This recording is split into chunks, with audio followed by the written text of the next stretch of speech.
ಇದೇನಿದು ರೆಸಿಪಿ ತೋರಿಸೋ ಬದಲು ಬೆಂಡೆಕಾಯಿ ಗಿಡ ತೋರಿಸ್ತಾ ಇದ್ದೀನಿ ಅಂತ ಅಂದ್ಕೊಂಡ್ರಾ? ಹೌದು, ಇವತ್ತು ನಾನು ಬೆಂಡೆಕಾಯಿಯಿಂದ ಒಂದು ಸೂಪರ್ ಆಗಿರುವಂತಹ ಚಟ್ನಿಯನ್ನು ಮಾಡಿ ತೋರಿಸ್ತಾ ಇದ್ದೀನಿ. ಈ ಬೆಂಡೆಕಾಯಿ ಚಟ್ನಿ ಮಾಡೋದು ಬಹಳ ಸುಲಭ. ಪಟ ಅಂತ 5 ನಿಮಿಷದೊಳಗೆ ಈ ಚಟ್ನಿ ಮಾಡಿ ಮುಗಿಸ್ಬೋದು. ರೊಟ್ಟಿ ಚಪಾತಿಗಂತೂ ಈ ಚಟ್ನಿ ಒಳ್ಳೆ ಕಾಂಬಿನೇಷನ್ನು. 2 ರೊಟ್ಟಿ ಜಾಸ್ತಿನೇ ತಿನ್ಬೋದು ಈ ಚಟ್ನಿಯಿಂದ. ಹಾಗೆ ಈ ಬೆಂಡೆಕಾಯಿ ಚಟ್ನಿ ಮಾಡೋಕೆ ಏನೇನು ಬೇಕು ಅಂತ ಬೇಗ ನೋಡ್ಕೊಳ್ಳೋಣ ಬನ್ನಿ. ನೋಡಿ, ಇಲ್ಲಿ ನಾನು ಒಂದು 5-6 ಬೆಂಡೆಕಾಯಿಯನ್ನು ಈ ಥರ ಕಟ್ ಮಾಡಿ ಇಟ್ಕೊಂಡಿದ್ದೀನಿ. ಚಿಕ್ಕ ಪೀಸ್ ಮಾಡೋದೇನು ಬೇಕಾಗಿಲ್ಲ. ಹಾಗೆ ಒಂದು 6-7 ಹಸಿಮೆಣಸನ್ನು ನಾನಿಲ್ಲಿ ಕಟ್ ಮಾಡಿ ಇಟ್ಕೊಂಡಿದ್ದೀನಿ. ನಿಮಗೆ ಖಾರಕ್ಕೆ ಎಷ್ಟು ಬೇಕೋ ಅಷ್ಟು ಹಸಿಮೆಣಸನ್ನು ತೊಗೋಬೋದು. ಹಾಗೆ ಒಂದು ನೆಲ್ಲಿಕಾಯಿ ಗಾತ್ರದ ಹುಣಸೆ ಹಣ್ಣನ್ನು ಇಟ್ಕೊಂಡಿದ್ದೀನಿ. ನೀವು ಇದರ ರಸವನ್ನು ಮಾಡಿ ಇಟ್ಕೋಬೋದು. ಹಾಗೆ ಒಂದು ಅರ್ಧ ಕಟ್ಟು ಕೊತ್ತಂಬರಿ ಸೊಪ್ಪನ್ನು ಇಟ್ಕೊಂಡಿದ್ದೀನಿ. ಹಾಗೆ ಒಂದು 6-7 ಬೆಳ್ಳುಳ್ಳಿ ಎಸಲನ್ನು ಇಟ್ಕೊಂಡಿದ್ದೀನಿ.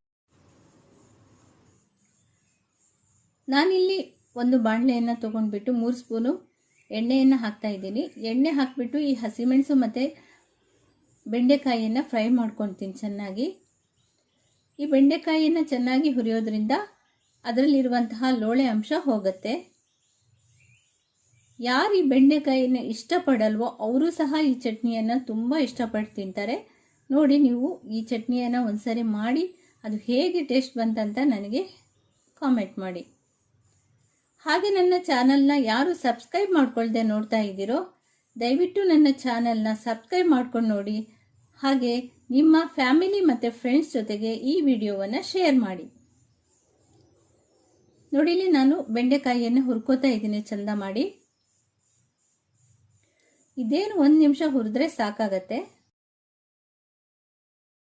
ನೋಡಿ, ಇಷ್ಟು ಫ್ರೈ ಆದರೆ ಸಾಕಾಗುತ್ತೆ ಬೆಂಡೆಕಾಯಿ. ನೋಡಿ, ಈಗ ಇದನ್ನು ಹಾಗೆ ತಣ್ಣಗಾಗಕ್ಕೆ ಬಿಡೋಣ. 1-2 ನಿಮಿಷ ತಣ್ಣಗಾಗಲಿ ಇದು.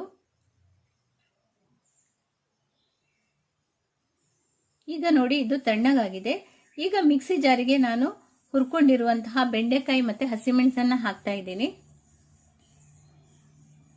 ಇದರ ಜೊತೆಗೆ ಬೆಳ್ಳುಳ್ಳಿಯನ್ನು 4 ಎಸಳು ಬೆಳ್ಳುಳ್ಳಿಯನ್ನು ಹಾಕ್ತೀನಿ.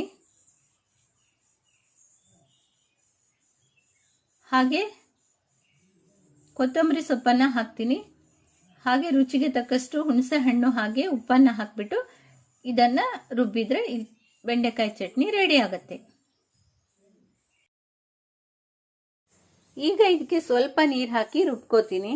ಇದನ್ನು ನಿಮಗೆ ಹೇಗೆ ಇಷ್ಟನೋ ಹಾಗೆ ರುಬ್ಕೋಬೋದು. ನೀವು ನುಣ್ಣಗೆ ಬೇಕು ಅಂದರೆ ನುಣ್ಣಗೆ ರುಬ್ಕೋಬೋದು, ಇಲ್ಲ ತರಿ ಇರಲಿ ಅಂದರೆ ತರಿ ರುಬ್ಕೋಬೋದು. ನಾನು ಇದನ್ನು ಇಷ್ಟು ತರಿಯಾಗಿ ರುಬ್ಕೊಂಡಿದ್ದೀನಿ. ಈ ಚಟ್ನಿ ಅಂತೂ ತುಂಬಾ ರುಚಿಯಾಗಿರುತ್ತೆ. ನೋಡಿದ ಕೂಡಲೇ ಬಾಯಲ್ಲಿ ನೀರು ಬರುತ್ತೆ, ಅಷ್ಟು ರುಚಿಯಾಗಿರುತ್ತೆ. ಚಪಾತಿ, ರೊಟ್ಟಿ, ಅನ್ನದ ಜೊತೆಗಂತೂ ಸೂಪರ್ ಕಾಂಬಿನೇಷನ್ ಈ ಚಟ್ನಿ. ಇದು ಹೇಗಿದೆ ಅಂತ ನಾನು ಹೇಳಿದರೆ ಸಾಕಾಗಲ್ಲ ಅಲ್ವಾ? ನೀವು ನಿಮ್ಮ ಮನೆಯಲ್ಲಿ ಮಾಡಿ ನೋಡಿ ಇದು ಹೇಗೆ ಇದೆ ಅಂತ ನನಗೆ ಕಾಮೆಂಟ್ ಮಾಡಿ. ಹಾಗೆ ಈ ಚಾನಲ್ನ ಸಬ್ಸ್ಕ್ರೈಬ್ ಮಾಡೋದನ್ನು ಮರಿಬೇಡಿ. ಹಾಗೆ ನಿಮ್ಮ ಫ್ಯಾಮಿಲಿ ಮತ್ತು ಫ್ರೆಂಡ್ಸ್ಗೂ ನನ್ನ ಚಾನಲ್ ಬಗ್ಗೆ ಹೇಳೋದನ್ನು ಮರಿಬೇಡಿ. ವಿಡಿಯೋ ನೋಡಿದ್ದಕ್ಕೆ ಧನ್ಯವಾದಗಳು.